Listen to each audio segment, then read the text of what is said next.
Si Iki ay isang kaawa-awang talunan na nag-enroll sa isang magic academy kahit hindi siya marunong gumamit ng mahika. Gayunpaman, nagbago ang lahat nang ibunyag niyang isa siyang S-rank na espadachim at tinalo ang pinakamalakas na estudyante sa paaralan, na ngayon ay kailangang sumunod sa anumang gusto niya. Nagsisimula ang kwento sa pagkapahirap at hindi magandang pakikitungo kay Iki ng kanyang mga magulang dahil mahina siya at may kaunting kakayahan sa mahika. Isang araw, napuno na siya at nagpas siyang tumakas, ngunit sa daan, nakasalamuhan niya ang isang kakaibang samurai na nakapansin sa kanyang sakit at nag-udyok sa kanya na magsanay ng husto at lumakas. Pagkalipas ng ilang araw, lumipat si Iki sa isang magic academy kung saan nagsimula siyang magsanay ng walang tigil. Kung paano lumaban. Kaya isang umaga pagkatapos ng isang sesyon ng pagsasanay, bumalik siya sa kanyang dormitoryo at nagulat nang makita si Prinsesa Stella, isang napakalakas na prinsesa, na walang saplot. Upang makabawi, nagpatuloy si Iki sa paghubad ng kanyang kamiseta, ngunit ito ay nagdulot sa kanya ng isang malakas na sampal sa mukha. Pagkatapos niyan, isinumbong ni Stella si Iki kay Principal Kurano, kaya dumating si Iki sa opisina ni Kurano at ipinaliwanag na hindi niya sinasadyang sumilip sa mga pribadong bahagi ni Stella. Narinig ito, iginiit ni Kurano na kailangan niyang panagutan ang kanyang mga ginawa, kaya humarap si Iki at nagsimulang humingi ng tawad kay Stella, nangangakong hahayaan siyang gawin ang anumang naisin niya.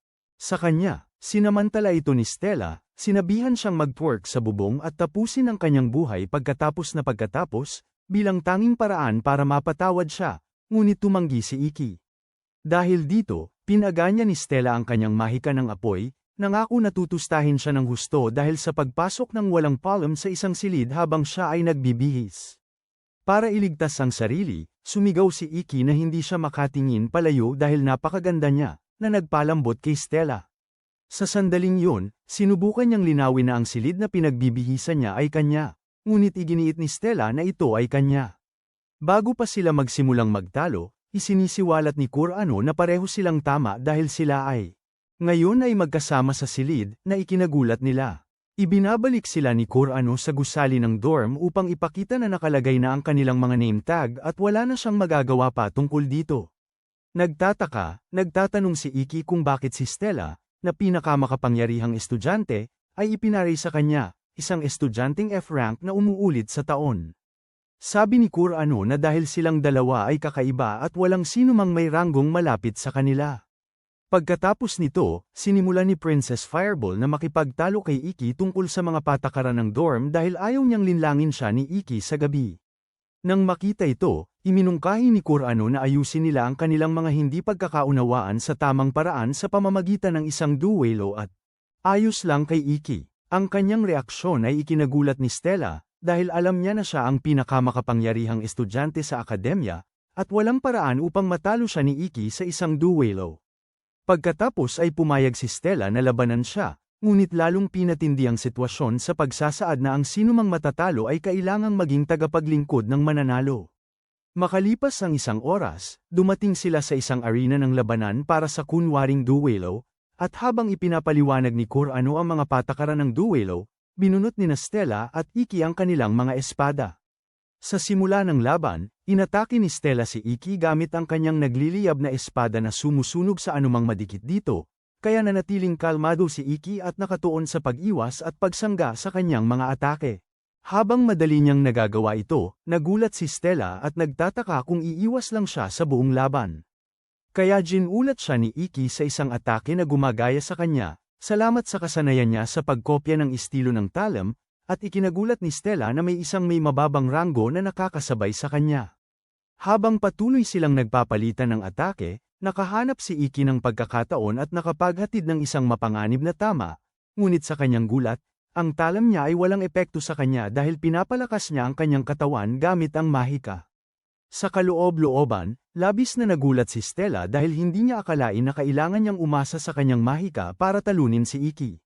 Dahil alam na niya ngayon na si Iki ay napakalakas, inilabas niya ang buong kapangyarihan ng kanyang mahika para tapusin. Pero umiilag si Iki sa bilis ng liwanag at nagpakawala ng kritikal na atake na nagpawalan sa kanya ng malay. Bagamat bumagsak siya ilang sandali pagkatapos, siya ang idineklara na panalo sa labanan.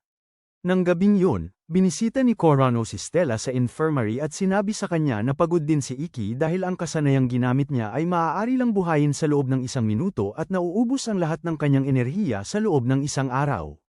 Nahihirapan si Stella kilalanin si Iki bilang isang F-rank, ngunit sinabi ni Corano sa kanya na ang sistema ng pagraranggo ay nakatuon lamang sa kakayahan sa mahika sa halip na tunay na kasanayan sa labanan. Pagkatapos ay ipinaalala niya kay Stella ang kanyang layunin na lumagulampas sa kasalukuyan niyang antas at pinayuhan siya, na ang pagtatrabaho kay Iki ay makakatulong sa kanya upang makamit ito. Makalipas ang ilang sandali, bumalik si Stella sa silid at natagpo ang natutulog si Iki. Nabighani siya sa tindig nitong parang si Chase at Statham at hindi napigilan ang sarili na napahipo sa kanya. Ngunit nang mapagtanto niyang pinagmamasdan siya nito sa buong oras, nabagok ang kanyang ulo sa kama. Pagkatapos, ginamo nito ang kanyang sugat at ipinaalala ang kanilang kasunduan, kung saan siya magiging kanyang alipin, at ito ay nagpakilig sa kanya habang iniisip ang maraming roleplay na ipapagawa nito sa kanya. Sa halip, ginulat siya ni Iki sa paghiling na maging bukas siya sa pagbuo ng isang relasyon bilang kanyang kasama sa bahay. Nang makita ang pag-aalangan sa mukha nito, inalok niyang kausapin si Corano kung ayaw niya nito. Ngunit pumayag siya rito sa kondisyon na tawagin siya nito sa kanyang karaniwang pangalan. Kinaumagahan, sumakay ang kapatid ni Iki, si Shizuko, sa tren patungo sa akademya habang binabanggit na pinuntahan niya ang kapatid na hindi minahal ng kanilang mga magulang. Samantala, nagpahinga si Iki mula sa pagtakbo, at labis na humihingal si Stella na parang kabayong hinihingal mula sa pagdadala ng napakalaking karga. Habang humihigop siya ng kanyang inumin, ipinaalam niya rito na araw-araw niyang ginagawa ang pagtakbo ni Saitama at Goku at hindi niya alam kung makakasabay ito sa kanyang bilis. Sabi ni Stella ayos lang kahit na halos sumabog na ang kanyang baga, at nang makita ito ni Iki, inalok niya ito ng kanyang sports drink, ngunit napagtanto niya na magkakaroon sila ng indirect kiss. Agad niyang sinabi na huwag mag-alala kung hindi siya comfortable. Ngunit agad kinuha ng nag-aapoy na prinsesa ang bote at damaykit ang kanyang labi sa parehong parte kung saan siya uminom. Napansin niya itong nakangiti na parang nanalo sa loto, kaya tinanong niya kung ano ang nangyayari, at sinabi niya rito ang tungkol sa pag-e-enroll ni Shizuko at kung gaano ito kasabik na makita siya dahil 4 na taon na mula nang huli silang magkita. Pagkatapos ay tinanong ni Stella kung isa rin ba siya sa mga kapatid na gusto nitong gawin ang mga bagay na hindi nararapat, ngunit ipinangako nito na wala sila sa Alabama. Nang maglaon ng umagang yun sa klase, nahirapan ang isang guro na nagngangalang Yuri na manatiling gising habang binabati sila sa bagong sesyon at pinaalalahanan sila tungkol sa paligsahan na magsisimula sa loob ng 1 linggo na siyang magpapasya kung aling mga mag-aaral ang sapat na malakas upang kumatawan sa akademya. Humiling si Stella ng karagdagang detalye tungkol sa mga laban, at nalaman ni Iki na nangyayari ang labanan 1 beses sa 1 araw, na nangangahulugang magagamit niya ang kanyang 1 minutong galaw. Pagkatapos ay sinubukan ni Yuri na bigyan sila ng motibasyon sa pamamagitan ng isang sigaw, ngunit bigla siyang nasusuka at may lumabas na maraming dugo. At ikinatatakot ito ng mga estudyante. Ilang minuto ang lumipas, sa infirmary, sinabi niya kay Stella na huwag mag-alala dahil karaniwan siyang naglalabas ng 1 litro ng dugo araw-araw, ngunit pinagsabihan pa rin siya ni Iki na mag-ingat. Pagkatapos, ipinaliwanag niya kay Stella na si Yuri ang isa sa mga dahilan kung bakit siya nakapag-enroll sa akademya. Matapos siyang magsabi ng tungkol sa kung paano naging hindi patas ang nakaraang taon para sa kanya, lumabas silang dalawa, at tinanong ni Stella kung ano ang ibig niyang sabihin, kaya sinubukan niyang ipaliwanag kung paano walang sistema ng pagmamarka para sa mahika bago siya mag-enroll. Gayunpaman, nang biglang isiniksik ng isang magandang babaeng may 4 na mata na nagngangalang Kagome ang braso nito sa kanyang dibdib at sinabing siya ang pinakamalaking tagahanga nito, nakalimutan ni Stella ang kanyang unang tanong at hiningi na malaman. Nang siya ay maging hari ng Riz. Pagkatapos ay tinanong niya si Kagome kung sino ito, kaya't sinimulan nitong ipaliwanag kung paano ito nabighani matapos mapanood ang kanyang duelo kay Stella, at tinanong nito kung nais niya ng isang tampok sa pinakabagong publikasyon ng artikulo ng balita nito para sa paaralan.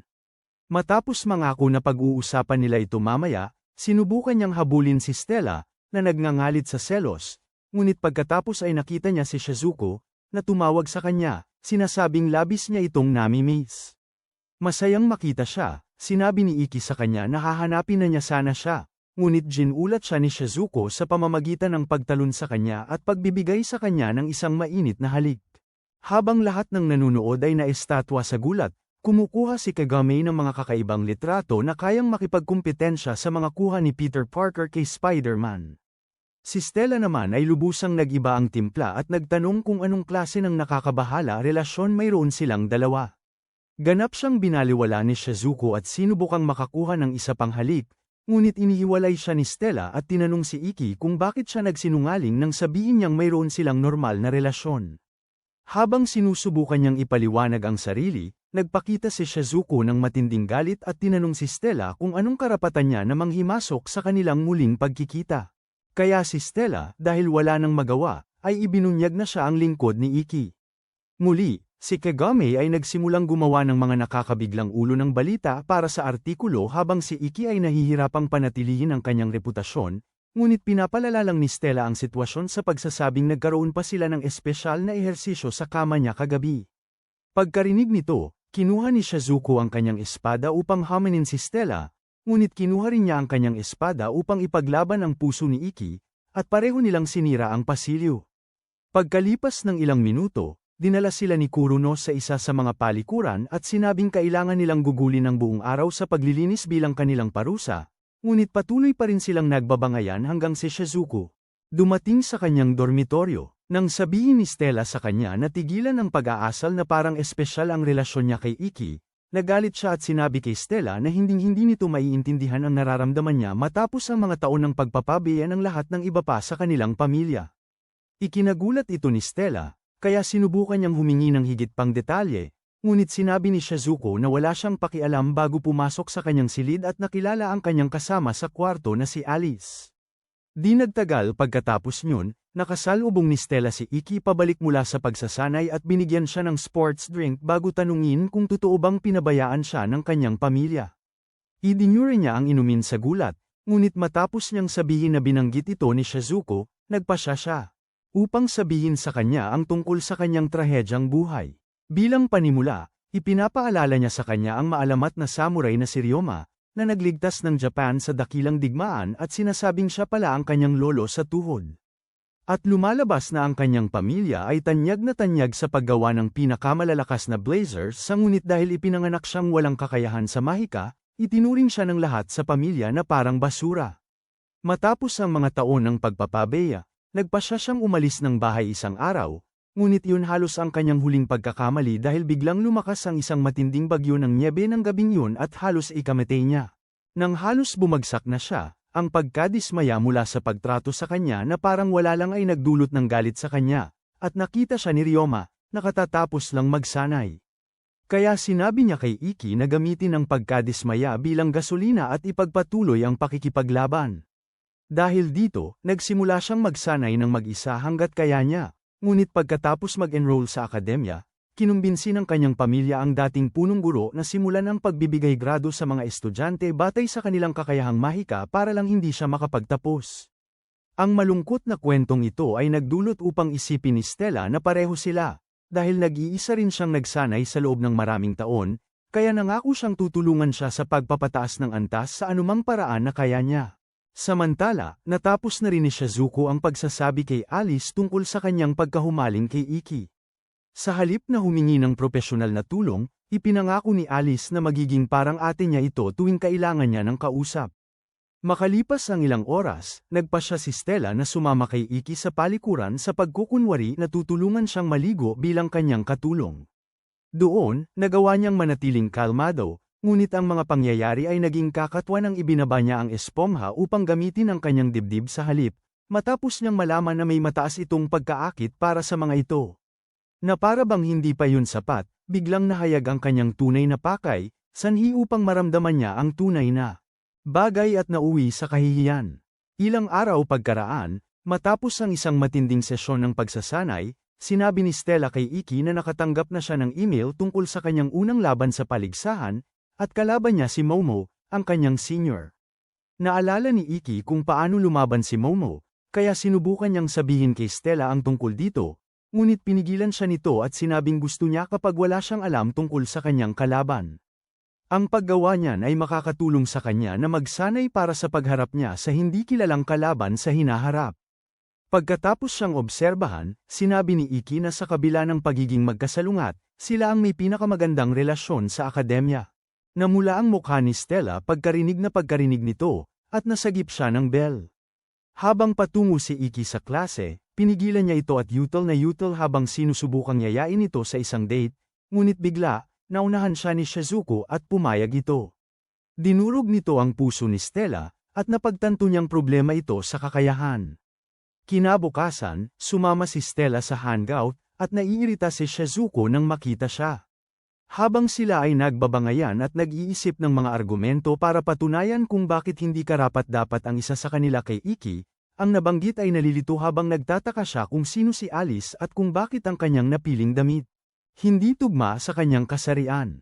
Nang makita ito, ipinakilala ni Shizuko si Alice bilang kanyang kasama sa silid, at ipinahayag ni Alice na siya ay dalagita sa puso. Kinandala pa niya si Iki sa punto na naglabas si Shizuko ng talam, handa na siyang harapin sa eskinita. Matapos pigilan si Shizuko na magsimula ng isa pang away, umalis na silang lahat, ngunit pagdating sa shopping mall, napansin ni Stella na magkahawak kamay ang magkapatid, kaya sinabi niya kay Shizuko na itigil ito. Sinabi naman ni Shizuko na palagi silang naghahawak kamay mula pa noong bata sila, at sa sandaling hilingin ni Stella na hawakan din ang kamay ni Iki, ginamit ni Shizuko ang psikolohikal na pamamaraan sa pamamagitan ng pagpapaalala. Siya na manatili sa kanyang lugar bilang katulong ni Iki o isisiwalat niya ang kanyang nararamdaman para kay Iki. Nang walang ibang pagpipilian, nagalit si Stella at nagbato ng salita kay Iki. Sandali pagkatapos, sinubukan ng mga babae na mag-enjoy sa isang magandang parfait, ngunit biglang yumuko si Iki kay Shizuko at kumuha ng piraso mula sa kanyang mukha, bago dinilaan ito at inakyat ang kanyang bihis. Nagdulot ito sa kanya na mawalan ng karakter, at tinukso siya ni Alice tungkol dito. Si Stella, na gustong makuha ang parehong atensyon, ay nagtakip ng buong mukha ng parfait para kainin niya, ngunit pinili niyang bigyan siya ng tuwalya sa halip. Habang nagugulat si Shizuko sa labis na ginagawa ni Stella para lamang makuha ang atensyon ni Iki, inamin ni Alice na halos kinakampihan na niya si Stella. Matapos tulungan si Stella, sinundan ni Alice si Iki sa palikuran, at nagpasalamat si Iki kay Alice dahil sa pagtatatag ng tiwala kay Shizuko dahil palagi itong may problema sa pagiging malapit sa mga estranghero. Matapos mangako ni Alice na patuloy niyang babantayan si Shizuko, sinubukan ni Iki na umalis, ngunit bigla siyang pinigilan ni Alice at ipinahiwatig na may nararamdaman siyang panganib. Ilang segundo pagkaraan, isang miyembro ng grupo na may planong sakupin ang mall, ang pumasok sa palikuran at pinagbabaril ang buong paligid nito. Matapos paalalahanan siya ng kasama niya tungkol sa utos ng kanilang amo na siguraduhin na ligtas ang bawat bihag, sinabi ng tauhan sa kanya na huwag mag-alala dahil walang tao sa loob, kaya lumabas silang dalawa. Nang wala na sila, lumabas sina Iki at Alice mula sa isa sa mga portal ni Alice. Dahil sa kakayahan ni Alice na gumalaw sa anino, palihim silang gumalaw at dumating sa surveillance room makalipas ang ilang sandali. Doon, binantayan ni Alice ang galaw ng mga masasamang loob habang tinatawagan ni Iki si Kurano at binibigyan siya ng impormasyon tungkol sa kasalukuyang sitwasyon. Sinabi niya sa kanya na panatilihing ligtas ang lahat at pinahintulutan siyang gamitin ang kanyang sandata, dahil ang mga awtoridad ay papunta pa lang, at wala silang magagawa dahil ang mga kriminal ay humihingi ng pera kapalit ng buhay ng mga bihag. Habang nag-iisip siya at si Alice ng plano, hiniling ni Shizuko kay Stella na bigyan siya ng oras upang maaktibo niya ang isang makapangyarihang kakayahan. Gayunpaman, ang balihong salarin na mahilig magpaubos ng kanyang bala ay sinaktan ng isang ginang dahil sa pagsagot sa kanya. Ito ay ikinagalit ng kanyang anak kaya't sinubukan niya itong sugurin dahil sa pananakit sa kanyang ina, ngunit itinapon siya ng salarin at naghanda upang saktan siya ng labis. Biglang, lumitaw si Stella at tinunaw ang kanyang mga bala gamit ang kanyang init. Sa pagkakita nito, lumitaw ang pinuno ng salarin, si Bisho, at humingi ng paumanhin kay Stella para sa ugali ng kanyang walang kwentang kasamahan. Gayunpaman, sinubukan niyang parusahan ang babae sa pagpapalaki ng isang walang galang na bata, at sa sandaling yun, sumugod si Stella sa kanya taglay ang kanyang ipinatawag na espada, ngunit sinasalo niya ang atake sa pamamagitan ng pagsipsip nito at sa kanya ito sinaktan ng husto sa pamamagitan ng paglabas ng enerhiyang nasipsip. Pagkatapos ay ipinaliwanag niya kung paano sinisipsip ng isa sa kanyang singsing ang kakayahan ng isang blazer habang ang isa naman ay sinasalamin ito laban sa kanila, at para hindi niya kunin ang buhay ng babae. Kailangang humingi ng tawad si Stella habang nakalantad ang kanyang dibdib. Nang marinig ito, sinubukan ni Iki na mamagitin, ngunit pinigilan siya ni Alice at sinabing hayaan si Shizuko na umaksyon. Hinubad ni Stella ang mga damit at si Bisho ay nabighani sa kanya, kaya pinayuhan niya itong hilahin. Alisin ang kanyang proteksyon sa kwento. Si Iki, na hindi na makatiis, ay sumubok lumukso patungo kay Bisho, ngunit ginamit ni Alice ang kanyang mahika upang pigilan si Iki. Sa sandaling yun, inaktibo ni Shizuko ang isang malaking harang na tubig upang protektahan ang mga bihag at pigilan ang lahat na makita ang plano ni Stella, at sa sandaling yun, inutusan ni Bisho ang kanyang mga tauhan na barilin ito at hanapin ang gumagamit ng mahika. Si Iki, na may kalayaang kumilos ngayon, ay ginamit ang kanyang kakayahan upang subaybayan ang bawat bala sa napakabilis na bilis bago lumukso mula sa gilid upang sumalakay. Bago pa man makapaghanda si Bisho na sumipsip ng kanyang atake, inalis ni Iki ang buong braso nito. Sa halip, humiyaw si Bisho at inutusan ng kanyang mga tauhan na barilin si Iki, ngunit pagkatapos ay inihayag ni Stella na pinatumba na niya ang mga ito. Agad na lumapit si Iki para yakapin siya at biglang lumuhad habang ang epekto ng kanyang kasanayan ay mabilis na humigop ng kanyang lakas.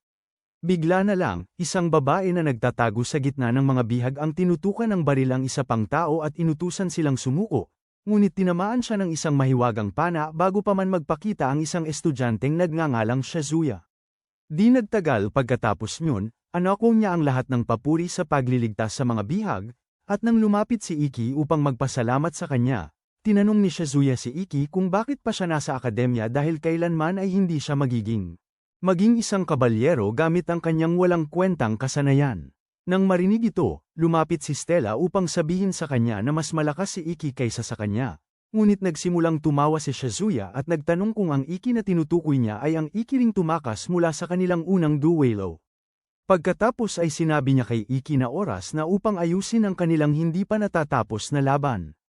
Sa sandaling yun, tiningnan ni Iki ang kanyang mail at nakita na si Shizuya ang kanyang unang kalaban sa paligsahan. Sa sumunod na linggo, sinimula ni Stella ang paligsahan sa pagharap kay Momo. Pagkasimula ng laban, kinausap ni Stella si Momo upang sumuko na lamang nang hindi na kailangang gamitin ang kanyang espada. Ilang oras ang lumipas, halos atakihin siya sa puso nang biglang pumasok si Kagami sa silid-bihisan upang batiin silang tatlo sa pagkapanalo sa kanilang mga unang laban. Habang sinusubukan ni Stella na takpan ang kanyang malaking dibdib, naakit naman si Alice sa trabaho ni Kagami bilang nangungunang reporter ng eskwelahan at nagsimulang magplano na magpakalat ng tsismis kasama siya. Maya-maya, nakita ni Stella si Iki na nanunood ng mga video ng mga nakaraang laban ni Shizuya, at sinabi niya na si Shizuya ay hindi nakikipaglaban tulad ng isang kabalyero, kundi tulad ng isang manok gamit ang kanyang mga atake na may pananakip tago. Sinabi naman ni Iki na hindi kailanman magkakagusto si Shizuya sa isang tulad niya, dahil ang kanyang mga atake ay may malaking sakop ng epekto at aalisin kay Shizuya ang kanyang pagkubli. Hindi tulad niya, hindi magandang katunggali si Shizuya para kay Iki. Dahil hindi si Iki ang uri na may matalas na pandama at wala siyang kakayahan na matukoy ng eksakto ang lokasyon ni Shizuya. Napagtanto na maaaring maging mahirap ang mga bagay para kay Iki, nag-aalala si Stella para sa kanya, ngunit pinangako niya rito na tatalunin niya si Shizuya anuman ang mangyari. Nang hapon ding yun, habang nagja-jogging sa gabi, naaalala ni Iki ang nakaraan niyang insidente kay Shizuya at nanumpa siyang mananalo anuman ang mangyari. Nang sandaling yun, nakita niya si Alice na sumulpot upang kausapin siya. Pagkatapos, tinanong ni Alice kung ano ang nangyari noong nakaraang taon, kaya ibinunyag ni Iki na halos isang taon na ang nakalipas. Sinubukan ng kanyang pamilya na ipatalsik siya sa pamamagitan ng nakaraang principal, at nalaman ito ni Shizuya. Hinamon niya si Iki sa isang duelo. Noon, hinayaan ni Iki na saktan siya nito nang hindi lumalaban, dahil alam niyang kung gagawin niya yon, mapapatalsik siya dahil sa isang hindi opisyal na duelo. Dahil dito, ang kanyang reputasyon na talaga ng napakababa ay lalong nasira. Matapos pakinggan ang lahat, sinabi ni Alice na si Iki ay sanay na sa pagtitiis ng sakit mula sa iba kaya hindi niya marinig kapag ang kanyang kaluluwa ay humihingi na ng tulong. Nais niya na balang araw ay may makarinig sa nananakit na kaluluwa ni Iki at ilabas siya sa kanyang paghihirap. Kinabukasan, na siyang nakatakdang araw ng laban ni Iki kay Shizuya, nakipagkita sina Shizuku, Stella, at Alice kay Iki, at nagmungkahi sila na maglibang ng kaunti dahil kailangan pa niyang maghintay ng kaunti bago ang laban, ngunit nagpasya siyang huwag tanggapin ang alok upang pagtuunan ng pansin ang kanyang paghahanda. Di nagtagal pagkatapos nyun, kinumpleto niya ang pagpaparehistro, para lang sorpresahin ng pagbisita ni Nene, isang matandang kaibigan ni Kuruno. Mabilis niya itong nakilala at tinanong kung bakit siya interesado sa kanya, ngunit kumilos siya. At tinanong kung gusto niyang makipagyakapan ng gabing yun. Bigla namang sumulpot si Kuruno at nagbanta na ibabalik siya sa mga nilalang sa langit kung patuloy siyang manliligaw sa mga estudyante bago siya kinuha palayo. Sa silid hintayan, ilang sandali pa, sinubukan ni Iki na ibuhos ang lahat ng kanyang damdamin sa laban, ngunit bigla siyang inatake ng panik bago pa man siya tawagin sa arena.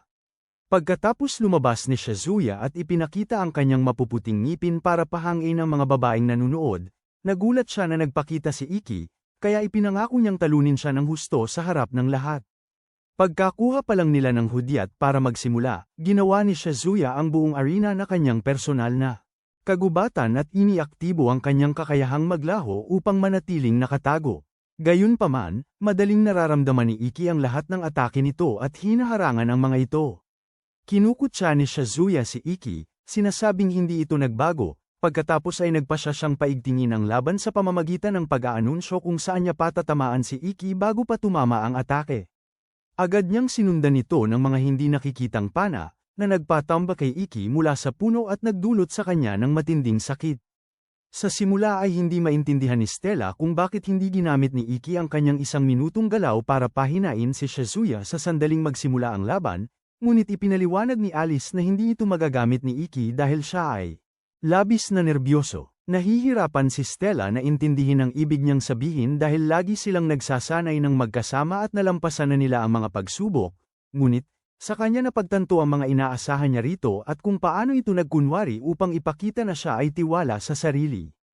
Habang patuloy na sinasaktan ng matindi ni Shizuya si Iki, unti-unting nawawala ng lakas at kumpiyansa si Iki.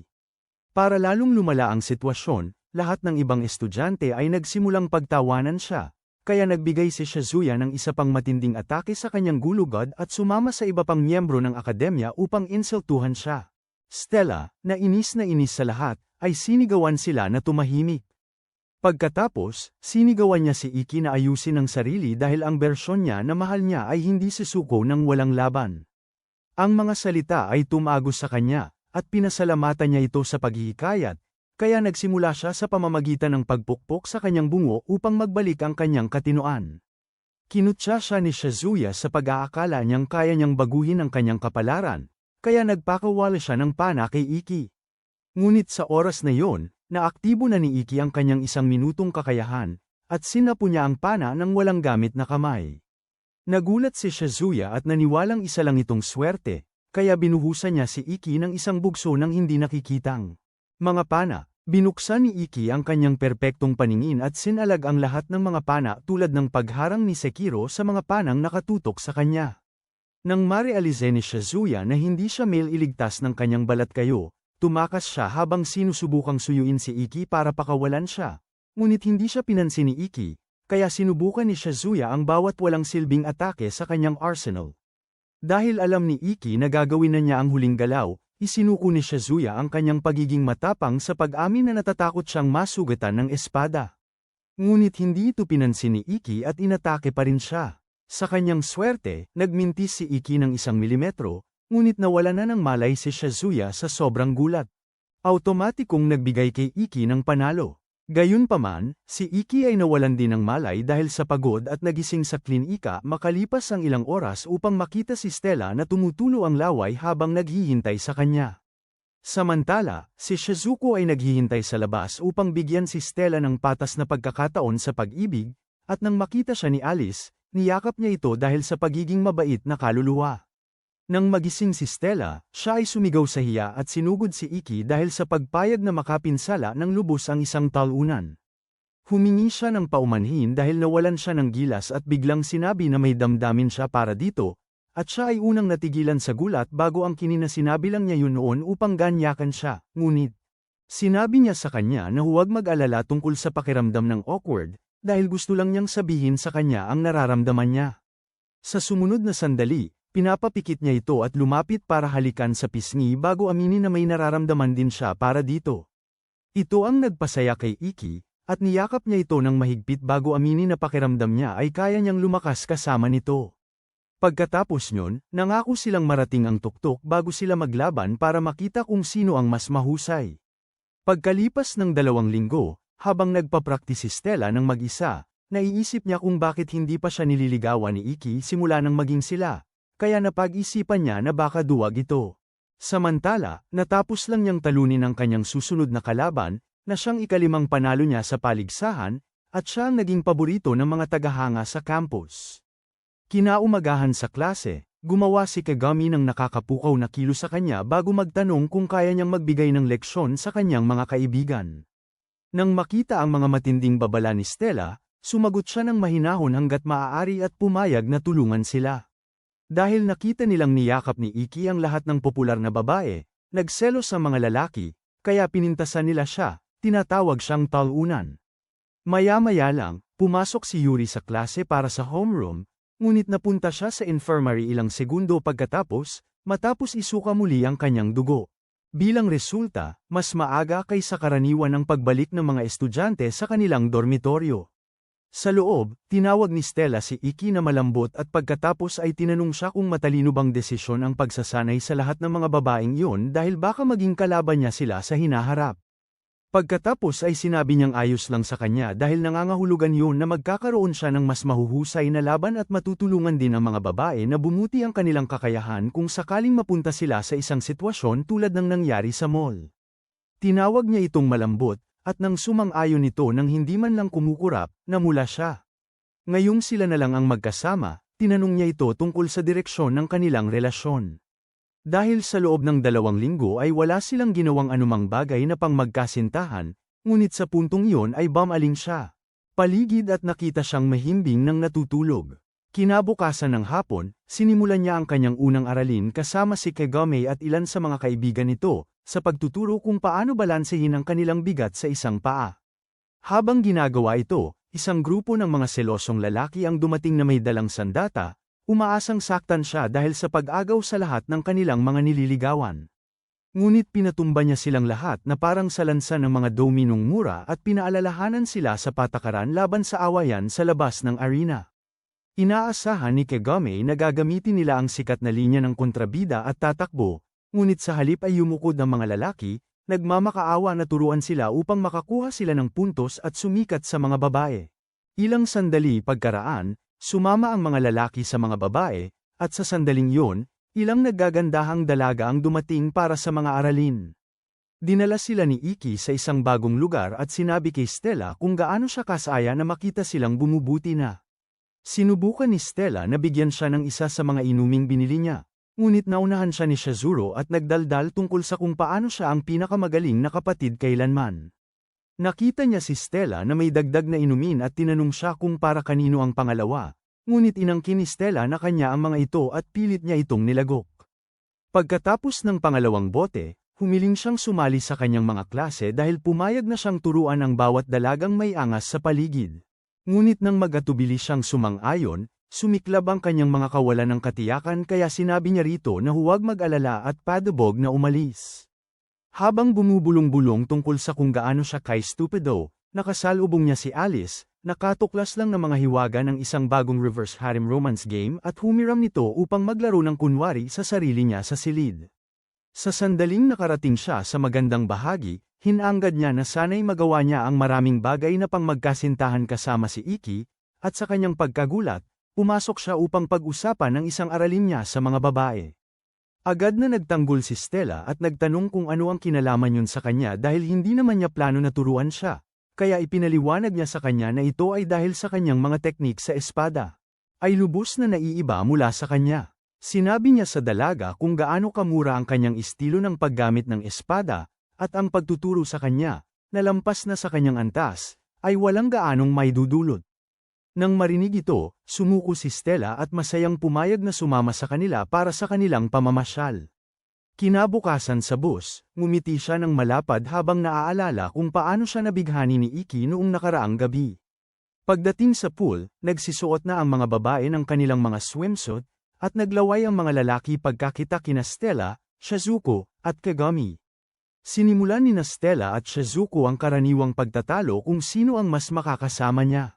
Habang ang mga lalaki mula sa klase ay nagpapahayag ng pasasalamat dahil hindi nila inaasahang makasama sa isang silid ang isang grupo ng magagandang dilag at nakasuot ng panglangoy.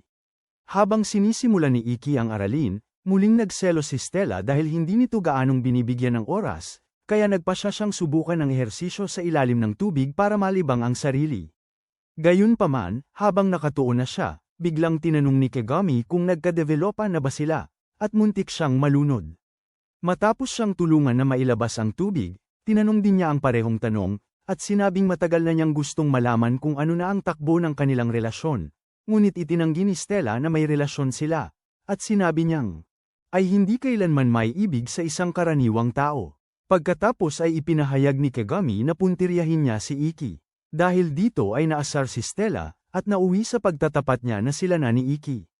Samantala, tinanong lang ni Shizuko si Alice kung kakaiba ba para sa kanya na gusto niyang magsimula ng isang kwento ng pag-ibig na mala-Alabama kay Iki, at ang tusong at gumagapang na ito ay nagsinungaling para lang ipaisip sa kanya na lubos na normal ang maging baliw. Balik sa Fountain, nalaman ni Kagami ang lahat tungkol sa nakakainip na relasyon ni Stella kay Iki, at pagkatapos ng ilang minuto ng pagkumbinsi sa kanya na sabihin kung ano talaga ang gusto niya, umalis siya at tinawagan siya upang kausapin. Stella pagkatapos ay nagtanong ng kanyang opinyon tungkol sa kanyang swimsuit, at matapos sabihin gusto niya ang mga ito, biglang nagtanong si Iki kung maayos pa ba talaga ang kanilang relasyon sa kasalukuyan nitong estado. Sa halip na ay proseso sa isip ang sinabi niya, kinumbinsi ni Stella ang sarili na nagsawa na ito sa pakikipag-date sa isang boring na babae na hindi kailanman naglalakas loob na maging mapangahas, kaya lumuha siya at sinabi dito na umalis kung gusto niya. Gayunpaman, nalito ito dito at sinubukang ipaliwanag ang ibig niyang sabihin, ngunit nagsimula siyang makipagtalo tungkol sa kung paano hindi nito sinusubukang gumawa ng kahit anong romantiko sa kanya. Sa sumunod na sandali, nagalit din siya at nakipagtalo tungkol dito hanggang sa pareho nilang napagtanto na sila ay naging ang mga masyadong mabagal upang matupad ang kanilang mga pantasya. Pagkatapos ay nagkasundo silang sabihin ang kanilang nais ng magkasama at nagtapos sa pagbabahagi ng kanilang unang halik. Makalipas ang ilang oras, sumakay sila sa bus pabalik sa campus, at pareho silang nakatanggap ng isa pang email ng laban na nagsasabing ang kanilang susunod na kalaban ay mga miyembro ng konseho ng mag-aaral. Kinabukasan ng hapon, habang nilalabanan ni Iki si Renren, isang napakaliksi na babae, na patuloy na nagmamayabang kung paano niya ito tatalunin gamit ang kanyang bilis, si Stella naman ay humarap kay Shijo, isa pang miyembro ng konseho na ipinagmamayabang ang lakas ng kanyang black market vibranium na espada. Hindi ikinagulat ng sinuman, na iwasan ni Iki ang abot ni Renren at madali siyang tinamaan, na nagbigay sa kanya ng tagumpay. Gayon din, madaling nabasag ni Stella ang espada ni Shijo sa isang hampas lang, at umakyat siya sa hagdan. Pagkatapos ng laban, nagreklamo si Iki tungkol sa kanyang pulso, ngunit bago pa siya mapakalma ni Stella, sumulpot si Shizuko para agawin ang kanyang lalaki sa pamamagitan ng paglalamang at pagpapakaamo. Hindi matagalan ng kirot, nakipagtalo si Stella kay Shizuko, ngunit namagitan si Alice sa pamamagitan ng pagpapalam kay Iki tungkol sa isang babaeng palaging sumusunod sa kanya sa nakalipas na ilang araw.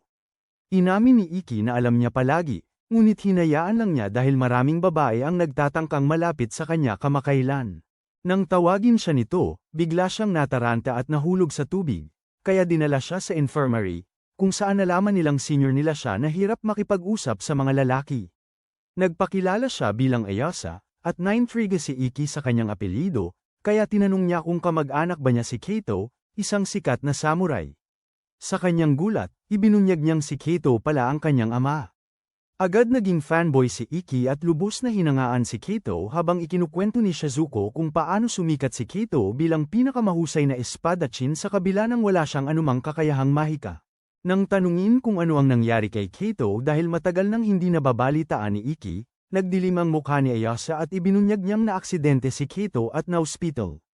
Agad humingi ng paumanhin si Iki dahil sa pagiging hindi sensitibo, ngunit sinabi ni Ace sa kanya na huwag nang mag-abala, at natutuwa siyang may tagahanga ang kanyang ama. Sa sumunod na sandali, nagsimulang igiit ni Shizuko at Stella na malaman kung bakit niya sinusundan si Iki at nagbanta silang aatake kung hindi niya sila bibigyan ng magandang dahilan. Kaya inamin ni Ace na nabighani siya sa kasanayan nito sa espada at sinabi niyang masyado lang siyang mahiyain para humingi ng aralin dito. Napagtanto ni Iki na ang pagiging walang pakialam at masipag ay higit pa sa sapat para maraming babae ang magkagusto sa kanya. Upang pawiin ang kanyang pagkauhaw, nagpa siya si Iki na sanayin siya para lang hindi siya mabaliw sa desperasyon. Kinabukasan ng hapon, sinimulan nila ang isang sesyon ng pagsasanay sa isa sa mga open field sa campus, at matapos maingat na panuorin ang bawat galaw niya, sinabi ni Iki na huminto siya dahil kaka-realize lang niya kung bakit siya lumalaban na parang isang bulag na sloth. Matapos sabihin na masyado siyang nagsisikap para makapantay ang antas ng kanyang ama, ipinapaalala niya na magkaiba sila ng istruktura ng katawan, na nangangahulugang hindi niya magagaya ang mga galaw nito.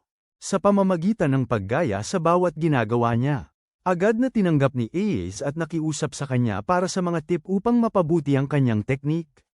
Gayunpaman, nang bigla niyang simulan ang pagmamasahe sa kanyang mga hita at sinabing bahagi lang yun ng proseso, nagsimula siyang lumaban sa mga demonyong hindi niya alam na umiiral pala, habang nagtataka sina Shizuko at Stella kung bakit hindi niya ginawa iyon sa kanila.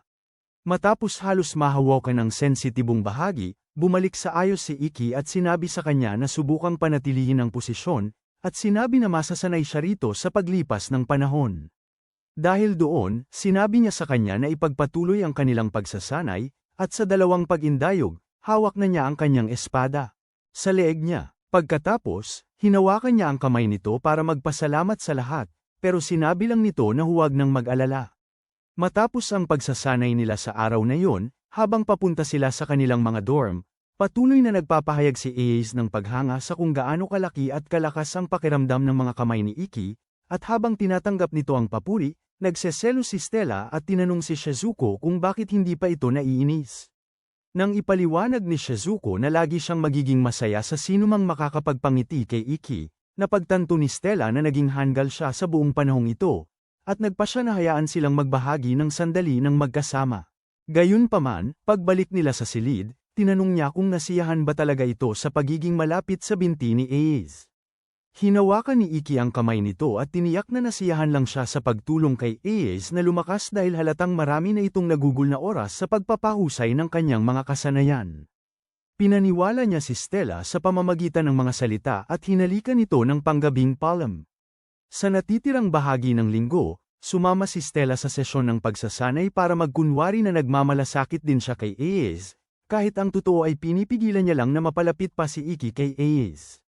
Makalipas ang ilang araw, inilabas sila ni Ace para kumain ng hapunan bilang pasasalamat at sinubukan nitong tuklasin kung paano nagawa ni Stella na magmukhang kaakit-akit sa kabila ng pagiging matako kumain.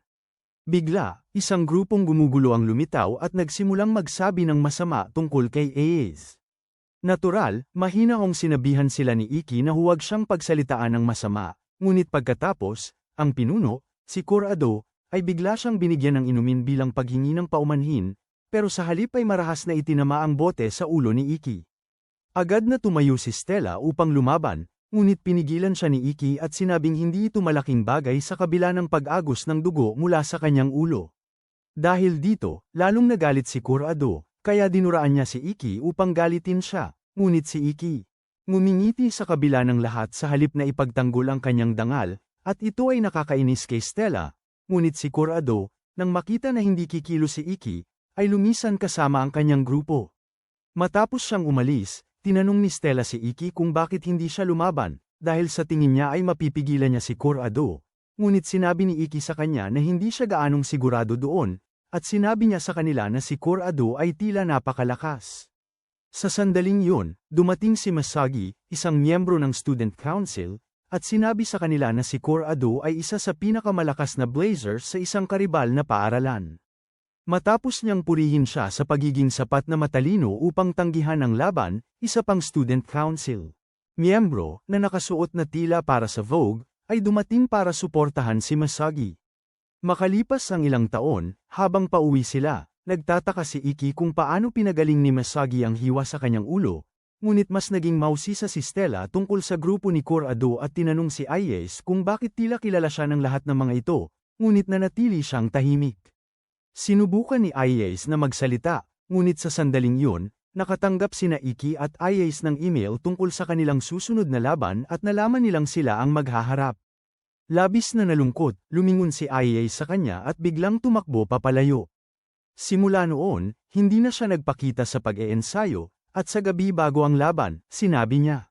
Ayes tungkol sa liham na ipinadala niya rito upang magkita sila, at binalaan siya ni Ayes na tiyak na may gagawin siya upang pigilan siyang dumalo sa paligsahan, dahil buong puso niyang gustong manalo. Sa kabila ng payo ni Ayes, ipinapaalala ni Iki kay Ayes na sinabi ni Ayes na nagustuhan niya ang mga kamay nito, kaya't nagpasya siyang makipagkita rito. Makalipas ang ilang sandali, tumungo siya sa bubungan, at nakita niya itong nakangiti sa kanya. Palihim na tinawag ni Ayes si Iki sa bubungan, gabing-gabi na, para sa isang pribadong usapan. Pagdating niya, tinanong niya ito kung ano ang gagawin nito kung haharap ito sa kalabang hindi nito kailanman matatalo. Nagulat sa hindi inaasahang tanong, kalmadong sumagot si Iki na gagawin niya ang buong makakaya niya. Habang lumalaban ng patas, dahil ang tagumpay na nakamit ng walang dangal ay wala ring saysay sa kanya. Ngunit agad itong tinutulan ni Ayes, na sinasabing walang saysay ang katarungan kung walang resulta. Sinabi niya sa kanya na, para sa kanya, gagawin niya ang lahat para manalo, kahit pa kailan ganing makipagkasundo kay Didi. Sa sandaling yun, ipinatawag ni Ayes ang kanyang sandata at agad na pinutol ang bakod sa bubong, bago siya pabaligtad na tumalon mula sa gusali. Gulat, agad na kumilos si Iki, inaktibo ang kanyang atushira at sumisid pagkatapos niya upang iligtas siya. Kinailangan niyang gamitin ang mga pader ng paaralan bilang pantulak upang mabago ang kanilang direksyon. At ay lapag sila ng ligtas sa isang pool. Nang tanungin kung bakit niya ginawa ang isang bagay na napakawalang ingat, sumagot si Ayes na sadyang pinilit niya itong gamitin ang pinakamalakas nitong galaw, upang ang kanyang katawan ay labis na mahirapan mula sa mga epekto nito, na magbibigay sa kanya ng kalamangan sa kanilang nalalapit na laban. Kahit na matapos siyang manipulahin, si Ayes ay halatang nagkasala, ngunit kinukumbinsi niya ang kanyang sarili na wala siyang ibang pagpipilian kung gusto niyang maging sapat na malakas upang maibalik ang dangal ng kanyang pamilya. Pagkatapos ay umalis siya, iniwan siya roon. Dahil sa katunayan na ginamit lang niya ang kanyang pinakamakapangyarihang galaw, ang katawan ni Iki ay nakakaranas ng matinding pagkapagod. Pero hirap pa rin siyang makabalik sa dormitoryo.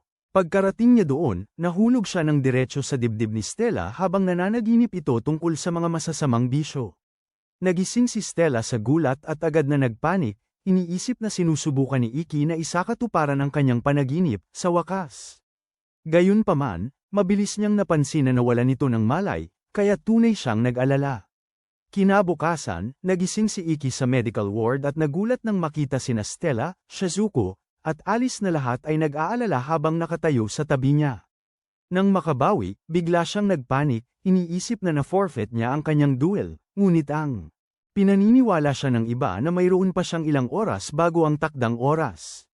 Di nagtagal pagkatapos noon, ipinatawag siya ni Chairperson Kurono, na tinanong siya tungkol sa insidente sa bubong.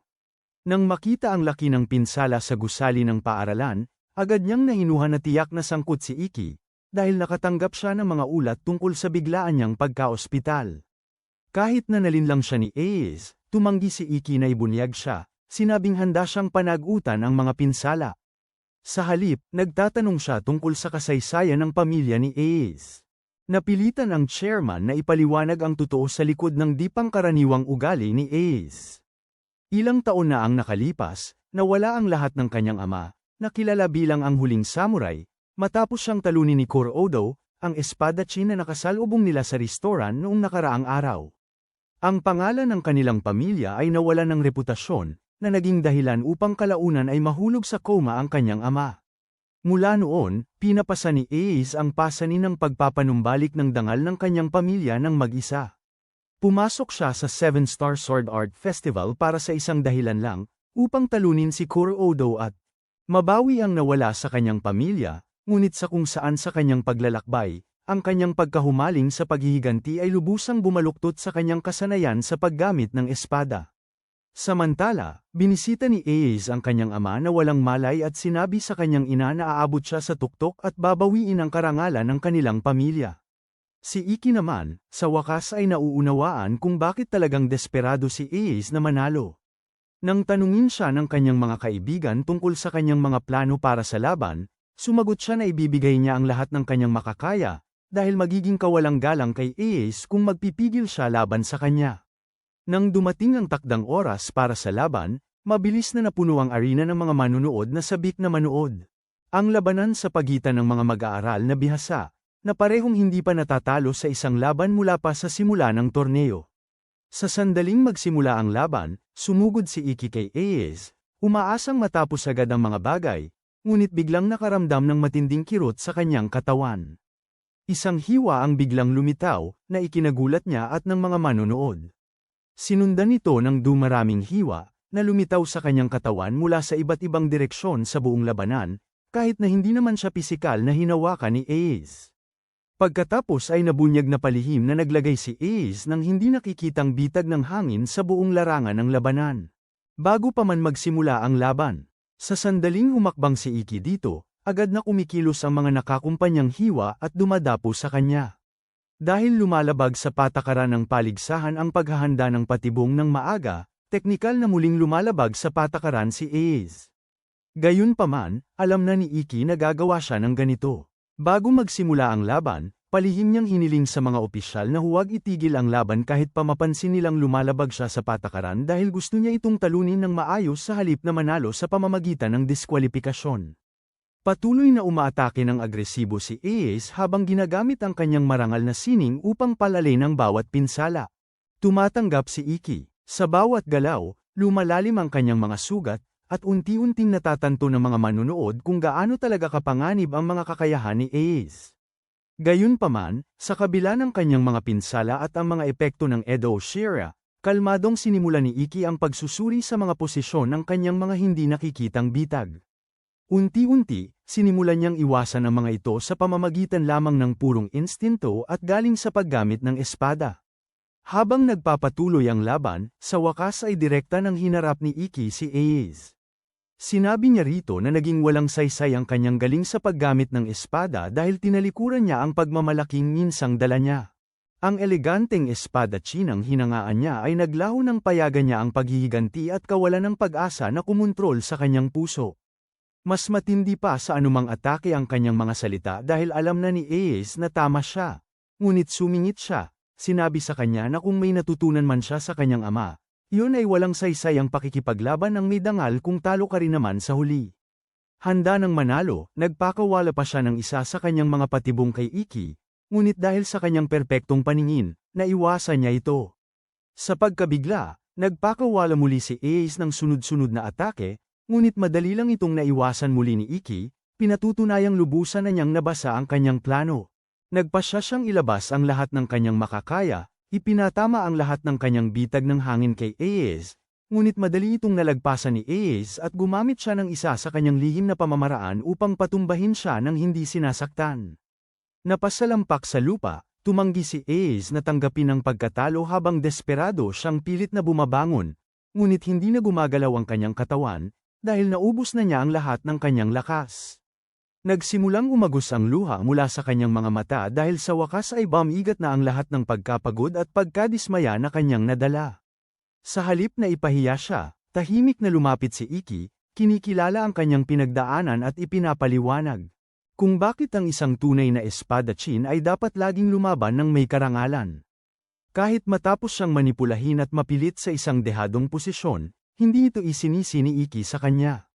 Inilahad niya ang kanyang kamay, hinihingi na hayaan siyang maghiganti kay Corrado para sa kanya, na lalong nagpadamdamin sa babae.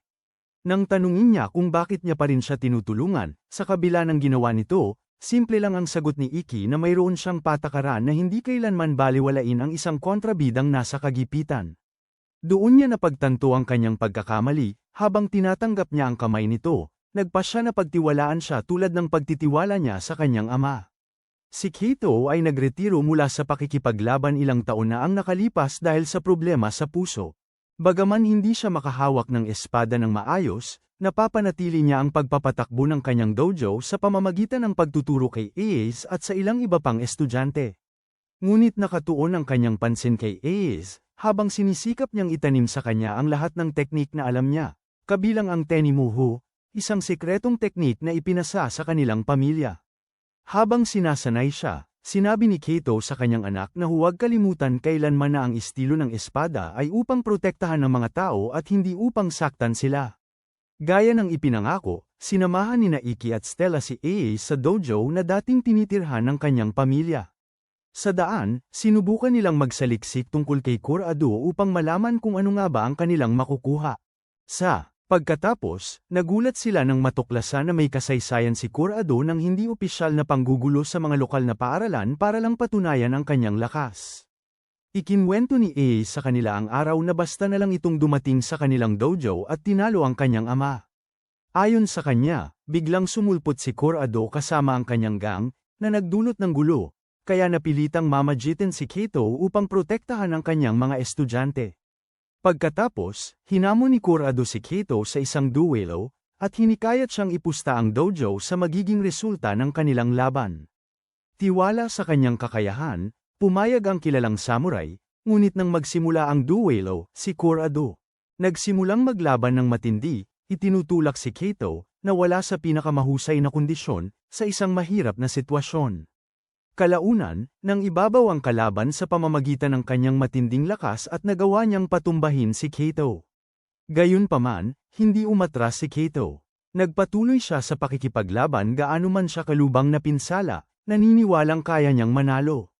Sinubukan ni Ace na pigilan ang laban, ngunit inutusan siya ni Kato na huwag. Nang wala ng ibang pagpipilian, nagpasya si Kato na gamitin ang kanyang lihim na pamamaraan upang wakasan ang laban. Gayunpaman, nang simulan niya ang proseso, sumampung ang kanyang kondisyon sa puso, na naging sanhi upang siya ay magsimulang umuubo ng dugo. Kurado, na napaihi na sa pantalon, ay nakita ang pagkakataon at agad itong sinamantala, pinatumba ang matanda. Matapos mapanalunan ang dojo, pinalabas ni Kurado si Ace at ang iba pang estudyante mula rito, dahil ito'y naging pag-aari na niya. Mula noon, nanumpa si Ace na gagawin niya ang lahat ng makakaya upang makaganti at mabawi ang pamana ng kanilang pamilya. Di nagtagal, dumating ang grupo sa Ayetsuji Dojo, na ngayon ay pinapatakbo na ni Kurado at ng kanyang gang. Pagpasok sa bakuran, sinalubong sila ng isang grupo ng mga gangster na tila hindi magiliw ang pagtanggap. Upang makita sila, napilitan si Iki na tulungan silang maintindihan kung bakit siya ang pangunahing karakter, at hindi sila. Matapos asikasuhin ang mga karagdagang karakter, natagpuan ng grupo si Kurado sa isang lumat punit na sofa sa loob ng dojo. Nang makita sila, agad na nakilala ni Kurado si Iki bilang ang mahinang estudyante na kanyang inapi sa isang restoran ilang araw na ang nakalipas. Nang tanungin niya kung ano ang gusto nila, buong lakas loob na humiling si Iki ng isang duelo para sa dojo.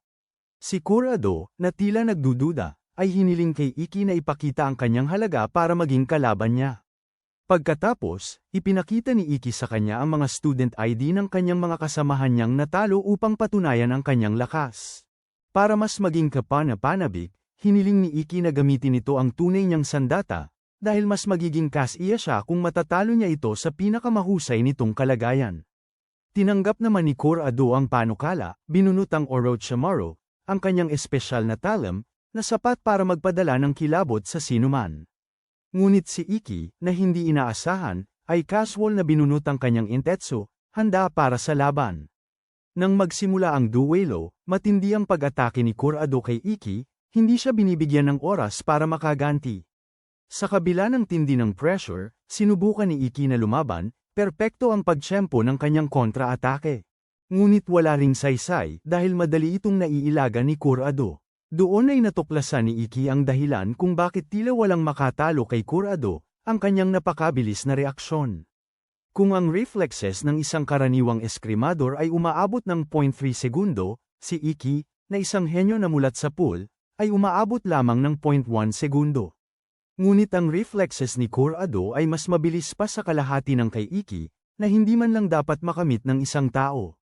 Pinuri siya ni Kurado sa pagkakaintindi sa kanyang mga galaw, ngunit itinuro na wala rin itong kabuluhan, dahil matatalo pa rin naman siya. Sa pagkasabi niyon, ay ginamit niya ang isang espesyal na teknik, na dinuduplicate ang kanyang sandata sa kalagitnaan ng atake, tumatama. Iki mula sa iba't ibang direksyon. Sinusubukan ni Iki ang kanyang makakaya upang makasabay, ngunit mas lalo lang nitong sineryoso si Kurado, habang patuloy niyang pinapabilis ang dalas ng pag-atake. Di nagtagal, bumilis ang tula ng sandata hanggang sa puntong inatake si Iki mula sa apat na magkakasabay na direksyon, na naging sanhi ng kanyang pagkapinsala. Nang makita ito, sinubukan ni Ace na mamagitin, ngunit pinigilan siya ni Stella, itinuturo na nakangiti si Iki sa buong oras. Naalala niya noon na ang kanyang ama ay tila may katulad ng ngiti sa kanyang pakikipaglaban kay Kurado. Dahil sa mga pangyayari, naunawaan noon ni Ace na pagkatapos ng pagkatalo ng kanyang ama, ang paghingi ng tawad. Inakala niya na ang iniaalok nito sa kanya ay para kay Kurado, dahil sa napakasamang kalagayan ng kanyang katawan. Samantala, sa panahon ng laban, naging malinaw na ang pangunahing kahinaan ni Kurado ay ang kanyang tibay, dahil ang kanyang mga teknik ay nangangailangan ng maraming pisikal na enerhiya upang gawin.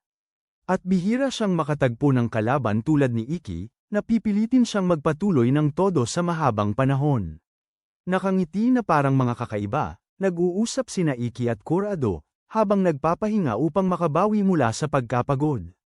Matapos kumpirmahin na ngumiti rin ang huling samurai sa kanyang huling laban, ipinangako ni Iki kay Ace na mababawi niya ang dojo para sa kanya.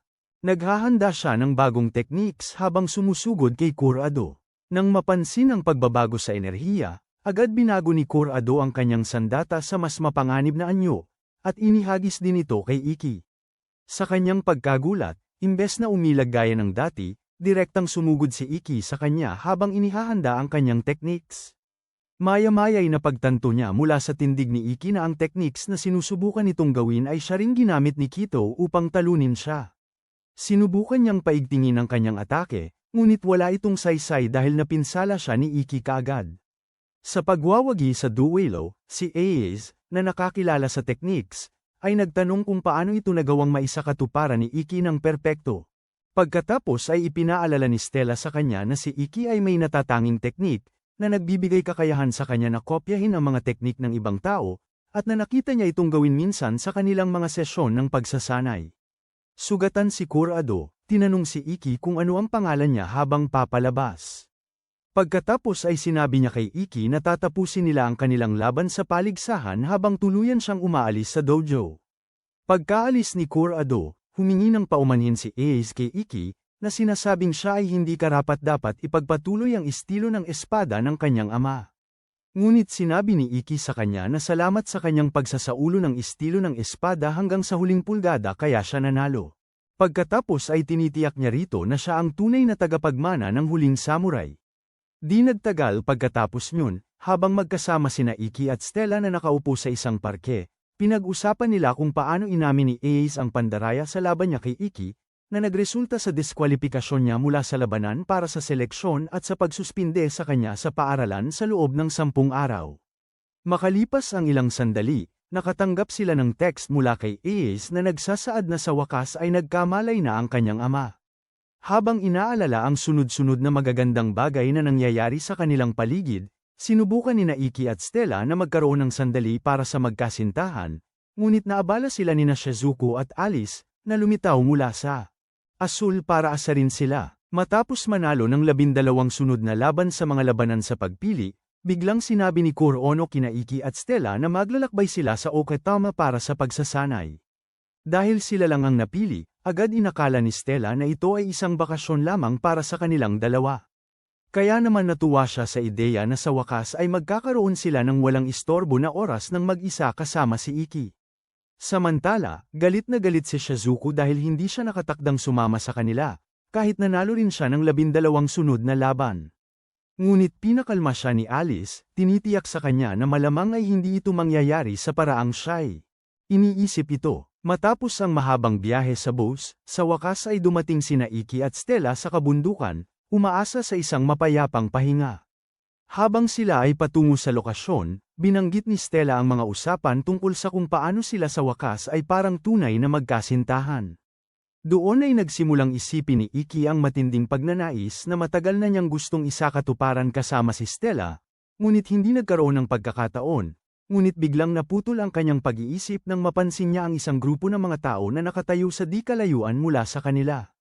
Agad silang nag-ingat, iniisip ang pinakamasama, ngunit nang lumapit sila, nagulat silang matuklasan na ang mga taong mukhang kainahinala ay miyembro pala ng student konseho na nagsasabing inaasahan na raw nila ang mga ito.